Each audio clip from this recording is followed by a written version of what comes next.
What's that old song? I'm a soldier in the Lord's army. Well, yes, you are. And you're not just a soldier, you're a commander. And we're going to talk about it. So I tell you what, let's get started.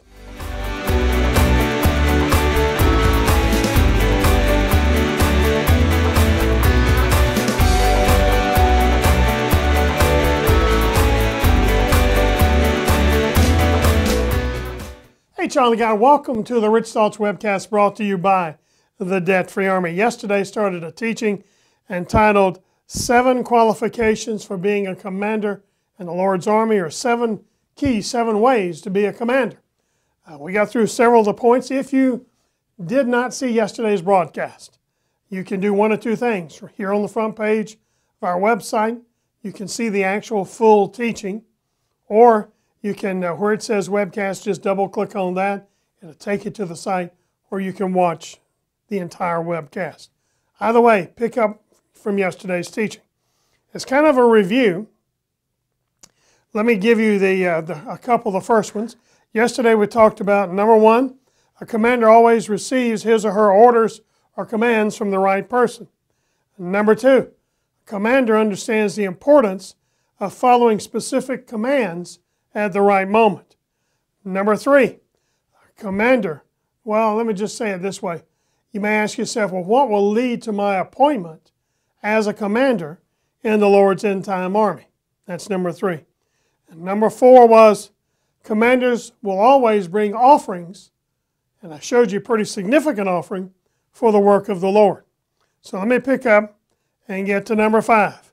Number 5, you may not understand what God is doing, but He does. Your journey to successful living and financial freedom might not start the way you think or thought it should. You might end up taking a different path than the one you imagined. And if so, the reason is probably simple. Isaiah 55:9. This is a great chapter, by the way. You really ought to read and study Isaiah 55. But it says, For as the heavens are higher than the earth, so are my ways higher than your ways, and my thoughts than your thoughts. See, God sees things that we don't see. He understands things that we don't. And that's why our unquestioned obedience to His commands is absolutely essential. 1 Samuel chapter 22, verse 2, the Amplified Bible. And everyone in distress or in debt or discontented gathered to him, and he became a commander over them, and there were with him about 400 men. Never try to figure out God on your own, or try to figure the situation out on your own. See, we often, mistakenly, try to bring God down to our level instead of us rising up to His level, His way of thinking. And that's really what we should be doing. We should be rising up to His level. How do we do that? We do it by the renewing of our mind. Romans 12:2 in LT. Let God transform you into a new person by changing the way you think. You need to make the most of whatever hand you've been dealt, knowing that the God is the one who raised the stakes and will give you even better opportunities in the future. Don't hesitate. Don't look back. Just know that God is going to take care of you. And you know, the Scripture says that we have the mind of Christ. So my prayer for you is that the mind of Christ will function fully and freely in your life, and that you'll understand every single thing. All right, number 6. Always look to God to meet your needs, not man. Always look to God to meet your needs and not man. Commanders in the Lord's army should never lose their humility or fail to recognize why they are where they are. 2 Kings chapter 5, verse 1 in the Amplified Bible. Naaman, commander of the army of the king of Syria, was a great man with his master, accepted and acceptable, because by him the Lord had given victory to Syria. He was a mighty man of valor, but he was a leper. No question, Naaman was somebody.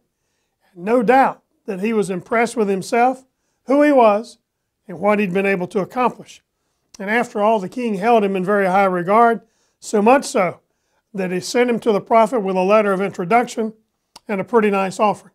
2 Kings chapter 5, verse 4 and 5 in the Amplified. So Naaman told the king of what the young girl from Israel had said. Go and visit the prophet. The king of Aram told him, I will send a letter of introduction for you to take to the king of Israel. So Naaman started out carrying as gifts 750 pounds of silver, and 150 pounds of gold and 10 sets of clothing. And you're probably wondering how much all that equals, and I'm going to tell you right after this. You know, there's all different kinds of money. There's hard-earned money, inherited money, stolen money, gambling money, and the list goes on and on. I'm Harold Herring, president of the Debt-Free Army, and I'm here to tell you about a very different kind of money, miracle money. I've discovered that God's miracle money is available not just to a select few, but to those who know how to reach out and receive it. I want to send you a free copy of a book that I helped develop and publish entitled Miracle Money. God told me to put this book into the lives of those who had the faith to pick up the phone and call 1-800-DEBT-FREE. If you're suffering economic hardship, if it seems you just can't make ends meet financially, then this may be the most important phone call you'll ever make. The book is free. The call is free. So why not pick up the phone right now and call 1-800-DEBT-FREE. Learn about the miracle money God's holding for you. Call 1-800-DEBT-FREE. Welcome back. Let me put this in perspective for you. Naaman was traveling. It said 750 pounds. That equals 12,000 ounces of silver. If silver is $34 an ounce, that's $408,000 in today's money. And he was traveling with 150 pounds of gold, which is 2,400 ounces of gold. And at $1,600 an ounce, in today's terminology, that's $3,800,000. Plus, those 10 suits, I can tell you they weren't off the rack at Kmart. They were probably the Armani suits of the day. And an Armani suit, on the average, cost about $2,000. So you got $20,000. So you got, $4,228,000. That's a pretty good offering to take to someone to pray over you. But as I said earlier, there's no doubt that Naaman was consumed with his own self-importance. When he was told that the prophet would not come out and see him, and the prophet said for him to just go dunk himself into the Jordan River several times, he was offended for two reasons. First, he felt slighted because the prophet didn't speak to him personally. 2 Kings chapter 5, verses 9 through 11, the Amplified. So Naaman came with the horses and chariots and stopped at Elisha's door. Elisha sent a messenger to him, saying, Go and wash in the Jordan 7 times, and your flesh shall be restored, and you shall be clean. Verse 11. But Naaman was angry and went away and said, Behold, I thought he would surely come out to me and stand and call out the name of the Lord his God, wave his hand over the place, and heal the leper. What Naaman was saying was, doesn't this prophet know who I am? And who is he to treat me this way?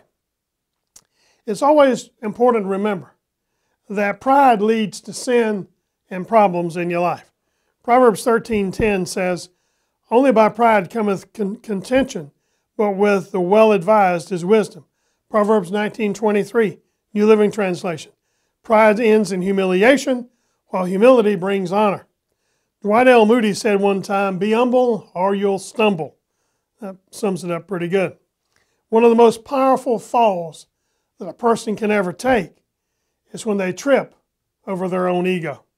Second, Naaman was upset because of what others might think. 2 Kings chapter 5, verse 10. But Elisha sent a messenger out to him with this message. Go and wash yourself 7 times in the Jordan River. Then your skin will be restored and you will be healed of leprosy.